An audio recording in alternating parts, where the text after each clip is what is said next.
Okay, so this is an introduction to SAS on demand. I can see the excitement is I can touch it's palatable here.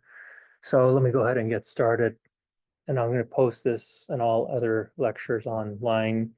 A lot of people were maybe confused that this would be an R lecture. I don't do R. I use I have a long history of doing SAS.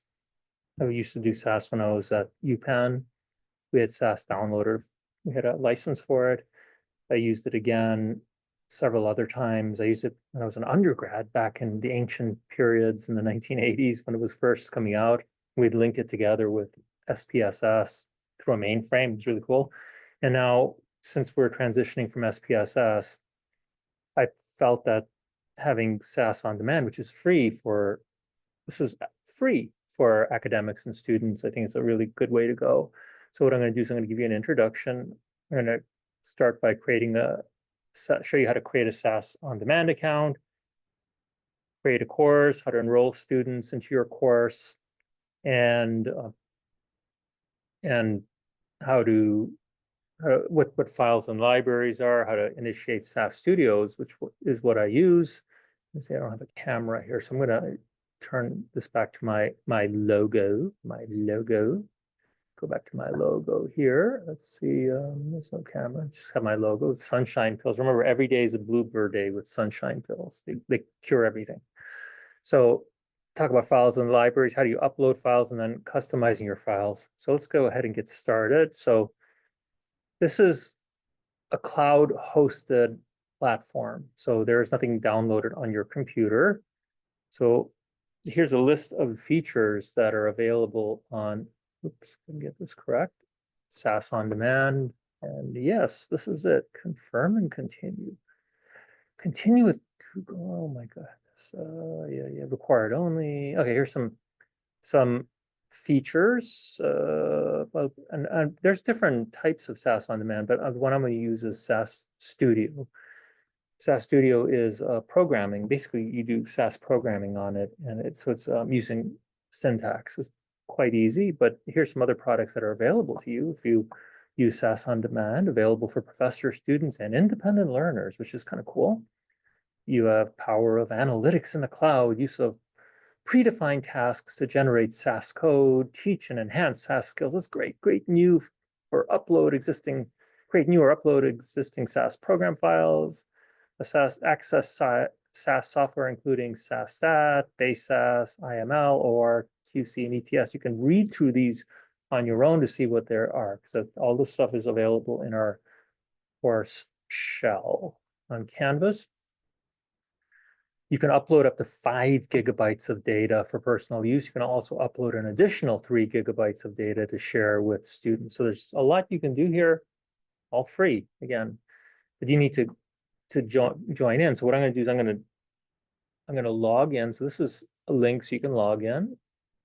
Now, of course, I have an account already. So logging in for me will be a little easier because you have to, start your own, create your own account. But once you get that, you'll get a login page like this. You accept the terms and conditions, you're okay, and it'll take you this nice little portal here. So to launch SAS Studio, I'd click this link. However, I also have these panels here. These panels offer many different options. Here it shows you about what I've done so far and what I have available to use for shared file and for my personal file. So this is my well, these are actually, this is shared file. And this is a personal.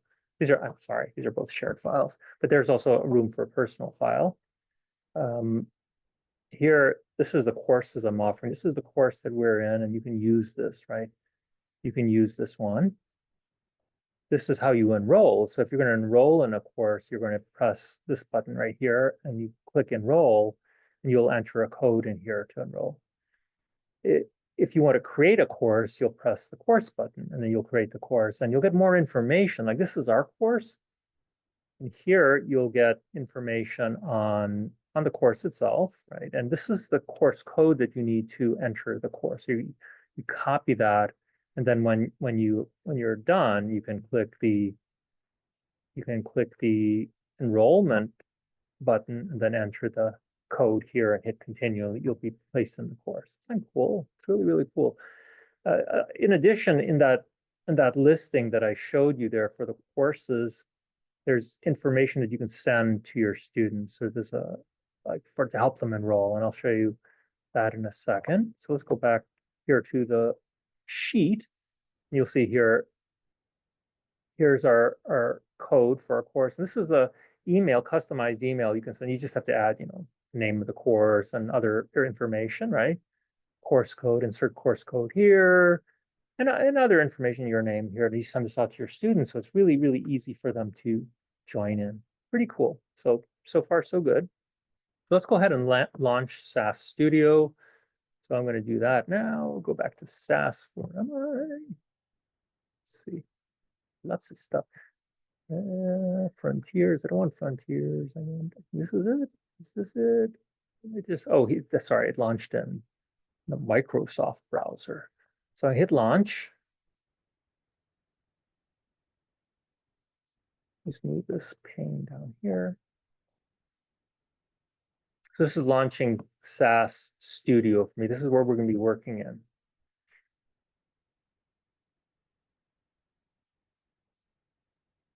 I'll give you a little introduction to SAS Studio so you can get all caught up and up to date. Right, so we have two different little areas here. I'm not going to be using this flow area here because I'm going to just be working with programs. So I'm going to get rid of this. I don't need that. You'll see here we have two different options. We have SAS Programmer or Visual Programmer. I like the Visual Programmer because I get to see where my files are. Right, and you have these other windows, of course, as well. We have our folders here. And if we look at, we have a folder for shared links, and there's really nothing in this is the one my students would see once they join. So this is shared with anybody who's enrolled in a course. Here we have my private area, and I have a lot of stuff in here already. Right? Pretty cool. So the stuff is in here and ready to go. I even simulated some data. This is going to be cool. I can't wait to see. I'll show you that in the end here. But so these are the folders that we use. Everything is organized into these libraries. If you go to the bottom here, there are libraries. And we have certain libraries. Right now, I have one set up for my course this spring. Health Sciences Intro Stats 217, HSC 217, and my research on area under the curve. I also have stuff in here, right? And then there's a workflow. So this is like your working memory.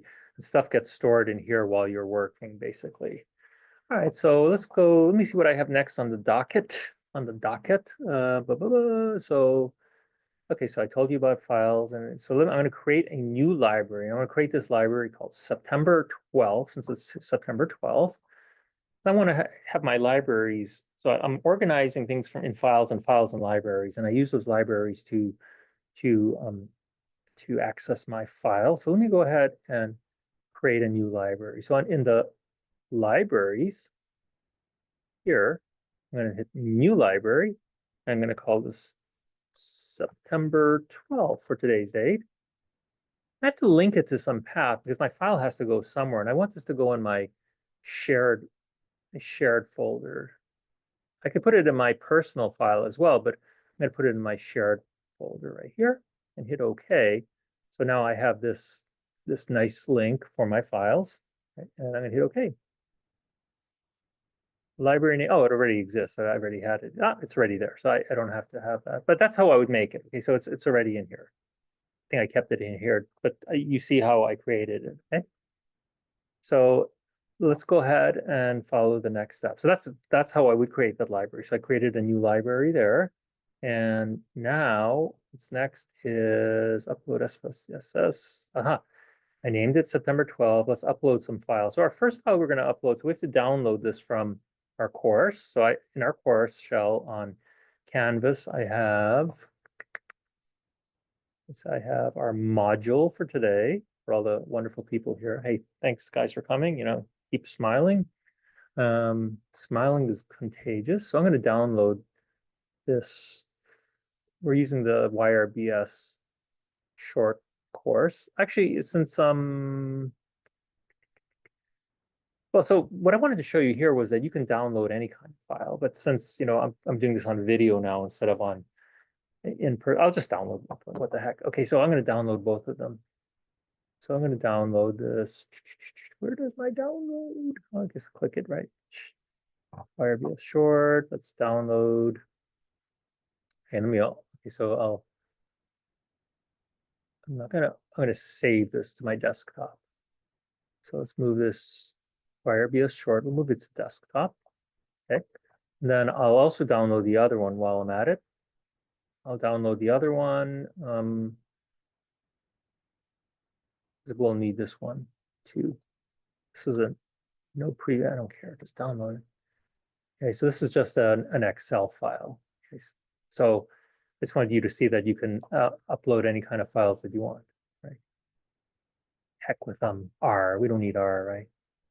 I should like R because my last name is Rodriguez, but this is, I think, I've been programming through SAS forever, so I like using this. All right, so let's go on here and all right. So we have these downloaded. Let's go back to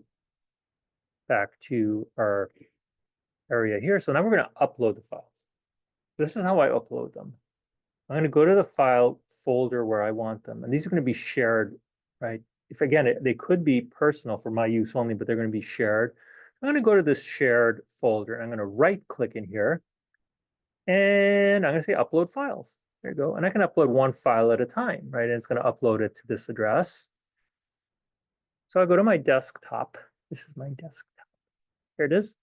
We'll start with the YRBS. This is the Youth Risk Behavior Surveillance System file. So this has youth data, high school and undergrad and middle school. I believe this is high school data. These are high school data, sorry. Open that and then hit upload. So that's uploaded now. See it, there it is. It's .sav. .sav is a SAS file. I'm going to also download while I'm at it, or upload, excuse me, the Excel file right here. Open. Upload. All right, so now I have both files in here. So I'm all good to go, ready to go. Boom. All right. So let's keep on, let's move on. Oh, what what I have to do next after I upload the files is I have to import the data into a SAS framework. So that's the next step. This is the fun part right here. Okay. So I'm going to go to my data file here, my SAS program. Now let's start by YRBS YRBS.short. So it's what I call it short because I created a shorter data file where I don't need all the variables. When we're doing research, we just pick the variables we need rather than all the variables. Hello? Yeah. Yes. Well, I'm doing a video right now for a class for a professors.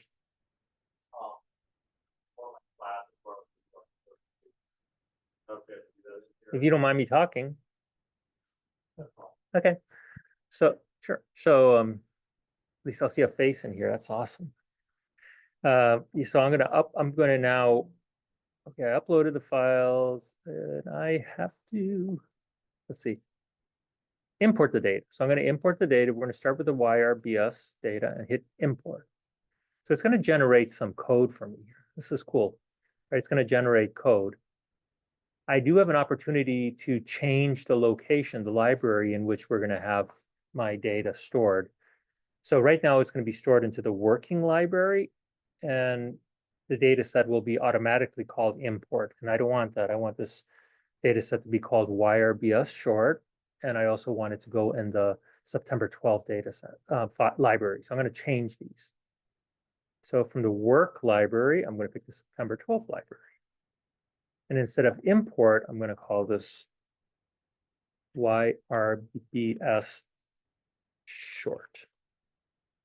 And hit save. There you go. Now, these code here are the code that'll run this conversion. We'll convert the data, talk import, it'll convert the data into a SAS file. I say it starts out as a SAV file, and then it'll run a proc contents here as well, which we'll talk about later, but this is just shows you what's in the data file. Now, I don't have to highlight it here since there's only one set of code that I'm running, but you could highlight if you want. But I'll just run. Just make sure nothing's highlighted.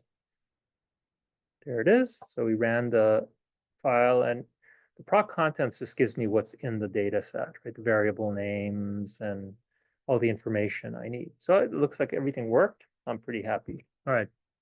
Let's see. Oh, let's see what's next on the docket here. Click change. We did that. We did that. Click code results button to top panel. Yeah, run code, either highlight. Okay, we did that already. Review contents. We did that with the proc contents. One thing you'll notice though is that the extension is SAS7 BDAT. That's a SAS extension. So you want to be able to, you want to see that. So it doesn't have a .sav anymore. A lot of data that we get in health from the government, like National Institutes of Health or some other large organizations, come as SAS data files. They may come as Excel files as well, or CSV, these comma separated files, but this is the one we're getting, and we're going to use that. Okay, and all right, fine. So let's take a look to make sure everything worked out well, that everything went where it was supposed to go. All right, so let's start by looking at our files. Well, you can see that there it is, YRBS short. It's in this location within our files. And in terms of our libraries, hopefully this worked. And here it is. All right, so everything's where we need it to be. Great. So success, first step. Again, this is all free, and you can do this. You should be able to do this. Just follow exactly what I did here. All right, next step. Let's see. It should. We got all this. Okay, cool. Your turn. So now I'm going to do what I'm going to do now is also upload the cycling. So I was going to have you guys do that, but you should do it yourself. But I'm going to upload the cycling data set because I need that to run a couple things later. So again, everything is here very clearly identified to show you exactly how to do it. Okay, so let's go to the next. Let's go here and go back to our. So I get rid of the libraries for a second. I guess I could just do that. And we're going to go to the cycling data set, right click it, import data. And we also get the same code here. It says code. So you got to be in the code to run the code, not the results, not the log, but the code. And let's go ahead and make the changes like we did before. So we're going to put this in September 12th, and we're going to call this data cycling and save. All right, and we're going to again run the code. There's a little icon with a running man here or person, and then you can just run that. And again, we'll check to make sure everything's okay. So we have cycling. There you go. So we've got everything we need. So we have the SAS version, we have the Excel version, we have the SAS version here, and we have this the other version as well. And then in our libraries, we have both files are in here in the SAS version. See how quickly I forgot SPSS. I couldn't even remember the name. It's okay, it's over between us, SPSS. So, okay, so that's the next step. So now I want to do a little programming here. I'm going to modify my file, customize my file. Okay, so I need to open a program file. So we do everything in program files. Program files have the extension SAS. Okay, so I'm going to go into this panel. If you recall earlier, I deleted what was here, so I don't need this stuff anymore. Don't save. There's no reason to save this. Unless you want to save the code. If I right-click in here, I get new SAS program. Now, if you saw, there's options where you can drag things in there. Again, I'm not using all that stuff. I'm in data science or especially in public health or in research areas are interested in doing the analyses. And later on, we'll draw the graphs and stuff like that. So this is our primary interest. So this is my window where I can program things. I can do all kinds of programming. So let me had some stuff set up here. What did I want to do? Okay, you got the new program. Want to save the program. I'm going to call it, I don't know, you call it whatever you want. Okay. You can call it what I save it, whatever you want. But I have a file that I want to review, a program file that I use. I tend to name my files essential files because, well, hey, they're essential. They're like water. I need them. So I'm going to go to my area here, and I should have essential files somewhere. I think it's stored in current projects. Here you go. So we're going to call up essential file 1, or actually, let's call up essential file 2. I don't need 1. I'll get rid of that. I'll get rid of this program 1. Just some points about programming. First of all, this is the procedure, and in SAS, we call all procedures procs. When we're going to run something, we say proc something, right? Like if I want to know what the contents of my file are, I'll say proc or procedure contents. Then I have to specify the location of the data file. It's in this library September 12, and the data set's called cycling. And then I hit run. Now, you don't always have to have the run, but I've also noticed that sometimes programs don't function well if you don't follow protocol. I had a colleague former student who was using SPSS and didn't have I think they had run as well in SPSS. Not putting it on her system didn't work, whereas for me it did work. So I would just have it there all the time. So if I want to run contents for my cycling file, I'm highlighting it because I have a lot of separate stuff here. So I'm just going to highlight that and hit the little running man person.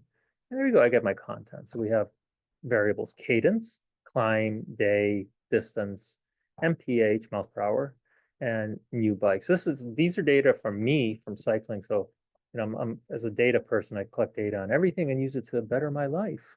So knowing where I'm good and bad helps me out a lot. But you see, these are my data right here. So everything's there. All right, let's go to the next line of code. And again, I go back to code. There's log and there's results. So this is where you see the results. This is the log of what I did, including the coding, and then my code itself. By the way, what I always do is I always save the initial file, like cycling's my first file, and I can make other files from it. I don't need to save any of the other files because every time I start, I'll rerun the code and I'll get what I need. Sometimes you may want to print or to see a sample of your coding. Like here, I want to see the first 10 observations. So here, I'm going to use what's called a proc print, and I'm going to, again, call out my data. And in these parentheses, I'm going to say I want 10 observations. All right. A couple other things, since I'm just kind of freewheeling it now. All statements end in semicolons. I should always remember that they end in semicolons. And you'll notice I have notes here, and for our notes, we use a slash, this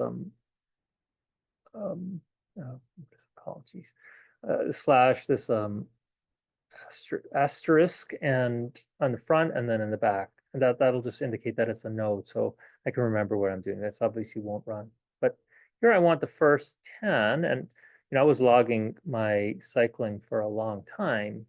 I think I have 50 something days here, but I've been logging it more than that. So again, I'll hit the run person, and there you go. So look, I have observation, day, distance, mph, climb, cadence, and new bike. New bike is a binary variable, 0 and 1 variable. Yes, it's a new bike. 0 was my old bike. So these are times for my old bike. So they were a lot slower than when I had my new bike. All right, so that's next. And then go back to the code.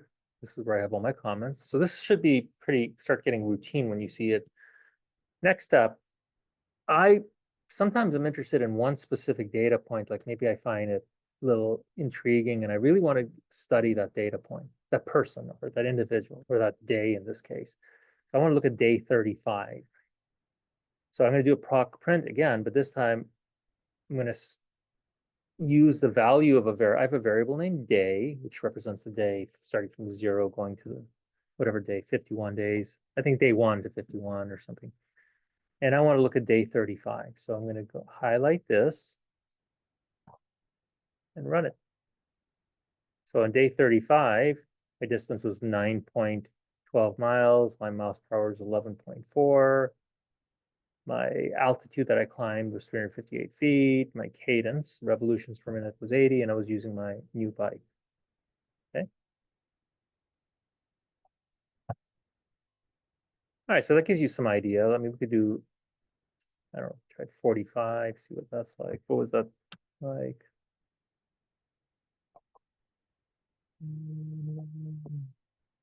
So you can get here, again, you get these different values. Okay, the new bike.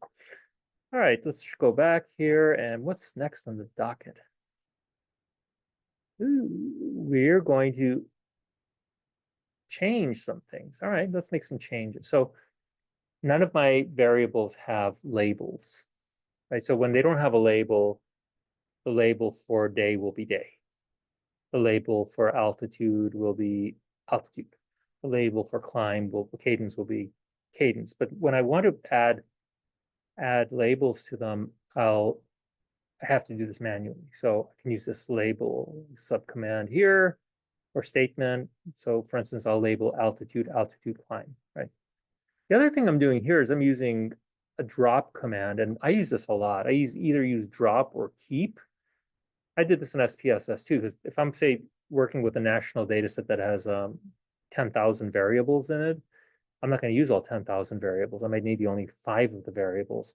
So I'll say keep and then list the variables that I want. In this case, this is a small data set, so I'm going to just show you how to drop day. So I want to get rid of that data set. So just like the proc print, when we're creating data sets, we have to tell the computer where the data are. So the data that we're using are in September 12, and the data set's called cycling. However, I'm going to use a data command to create a new data set called cycling 2. Right? So, and that one, I'm going to place it in the file and in the library September 12. So data September 12 dot cycling 2. And its origin is cycling. Right? That's where we're going to start. I'm going to drop day from the cycling drop day from the original cycling file. So my new data set will have one less variable in it. And I'm going to give each of these a label. You see this is the label for each of these. Again, each statement is concluded with a semicolon, the semicolon. So I'm going to run this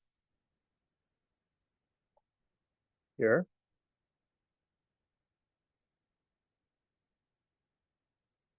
I'm going to pause for a second here. So so what I'm doing is I'm recording it.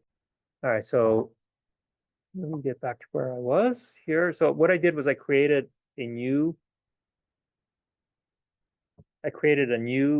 data file based on this cycling, the cycling um, based on the cycling data set, and this new variable includes distance, miles per hour, climb, cadence, and new bike, and I eliminated day. So if you look at the code again, so the code here was, this was my new file is called cycling2. My original file was called cycling. I dropped the day variable because, again, like I said, we often drop or we keep. So you can either use keep or drop. And then I relabeled everything because they originally didn't have labels. So altitude was altitude, and now it's altitude climb, and so on. And then I hit run, and we have our data set. So let's just do a proc contents to make sure everything worked out here.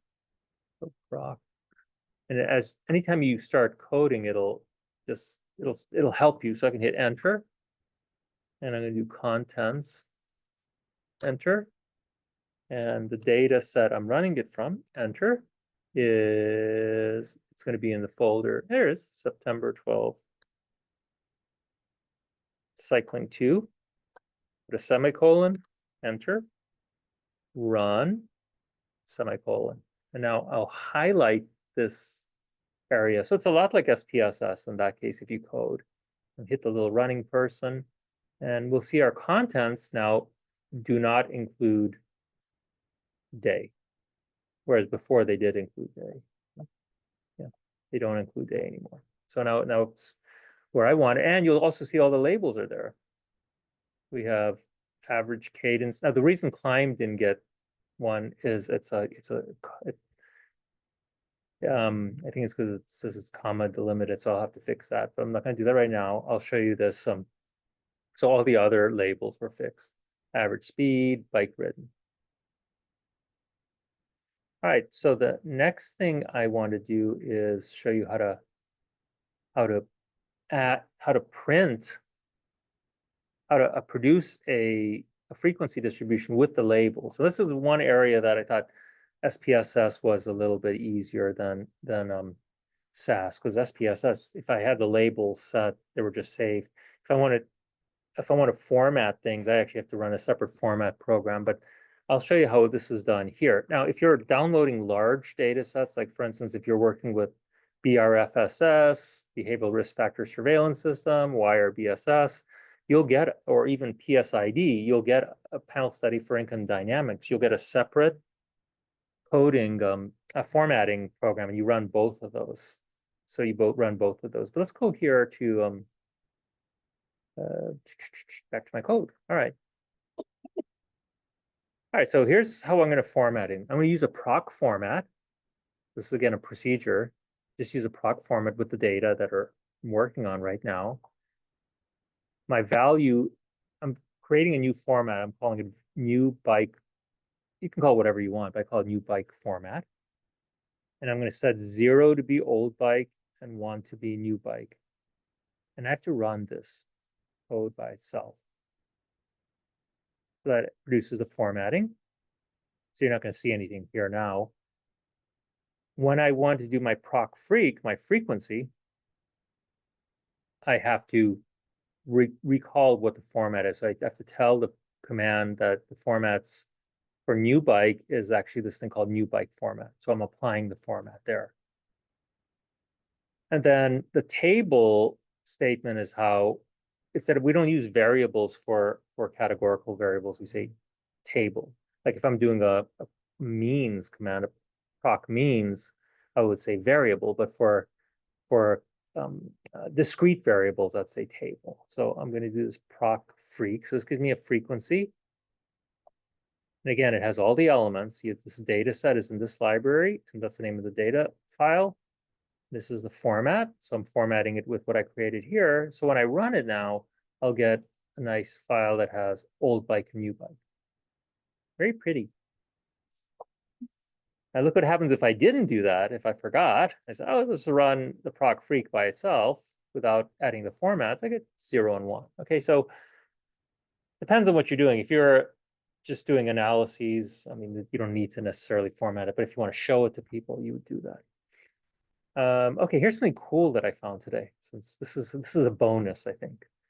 I'm conducting this study right now where I'm looking at whether or not area under the curve calculated by the traditional method. So imagine I have a lot of data.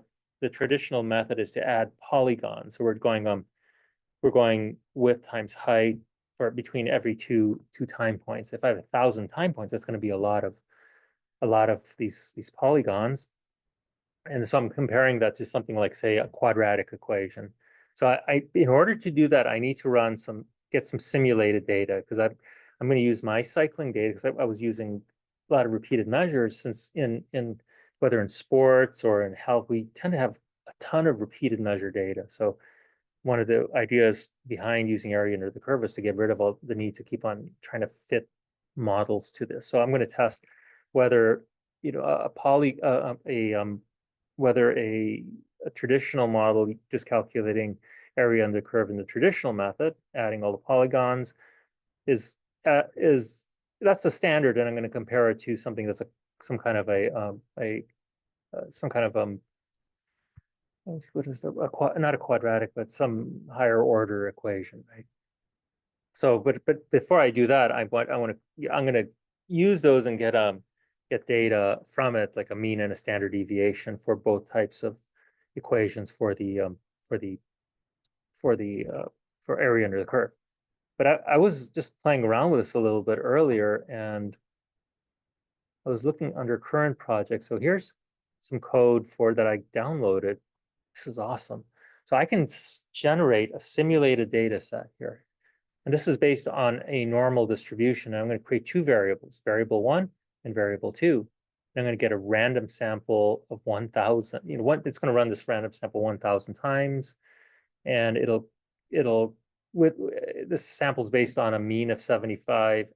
What is this? I think it's mean of mean of 75 and a standard deviation of 5. This one is based on a mean of 100 and a standard deviation of 10, right? I start by entering a seed. Oh, I'm generating 1,000 observations. So this isn't new to me. I just learned this just a little while ago. I'm starting my simulation by generating, starting with this seed. You put in any kind of number. Here it's just 1, 2, 3, 4, 5. This is so cool. I can actually get simulated data, which helps in the time where we can't get all the data we want, but we want to try something out, like test some kind of an equation. So look, I just created these simulated data for the two variables, right?